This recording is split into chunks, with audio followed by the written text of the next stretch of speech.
Shalom, selamat pagi Bapak Saudara yang dikasihi oleh Tuhan Yesus Kristus.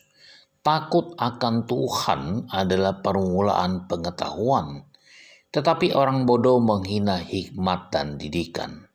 Itulah sebabnya saudara, orang yang takut akan Tuhan pasti akan menjadi orang yang bijaksana. Mengapa saudara?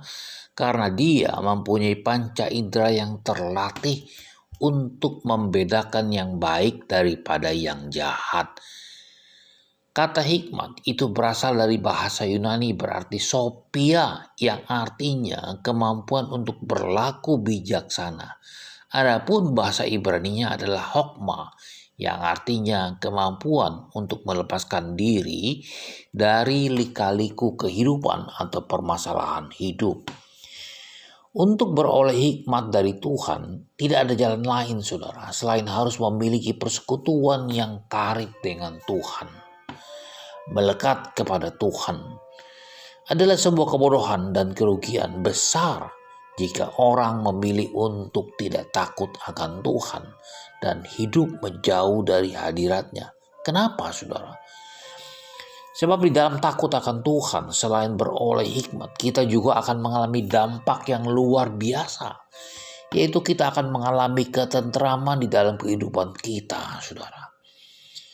Sebab firman Tuhan mengatakan dalam takut akan Tuhan akan ada ketentraman yang besar. Bahkan ada perlindungan bagi anak-anaknya. Takut akan Tuhan adalah sumber kehidupan. Sehingga orang terhindar dari jerat maut. Demikian kata Amsal 14 ayat 26 sampai 27. Inilah janji firman Tuhan kepada orang yang takut akan Dia. Dilindungi dan dijagai oleh Tuhan saudara. Sekalipun dunia bergoncang hebat, bangsa-bangsa ribut, kerajaan-kerajaan goncang, tetapi Dia memperdengarkan suaranya dan bumi pun hancur. Tuhan semesta alam menyertai kita, kota benteng kita ialah Allah Yakub.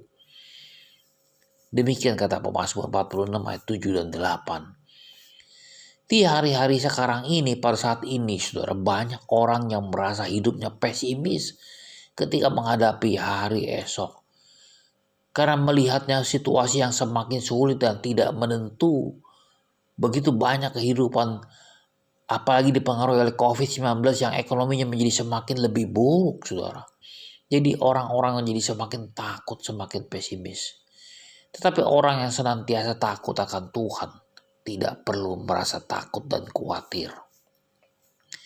Karena keberadaan kita tidak ditentukan oleh situasi yang ada, melainkan karena kehadiran Tuhan di dalam hidup kita, saudara. Jika Tuhan ada di pihak kita, pasti akan ada kekuatan, ketentraman, perlindungan, dan hal-hal yang dahsyat yang pasti dinyatakan. Jika Tuhan ada di pihak kita, siapakah yang berani melawan kita, saudara? Jadi karena kita tidak menerima kerajaan yang tidak tergoncangkan, marilah kita mengucap syukur dan beribadah kepada Allah menurut cara yang berkenan kepadanya dengan hormat dan takut. Marilah saudara, takut akan Tuhan adalah merupakan permulaan daripada hikmat, permulaan daripada pengetahuan. Tetapi orang bodoh menghina hikmat dan didikan. Selamat pagi, selamat berkarya, dan Tuhan berkati.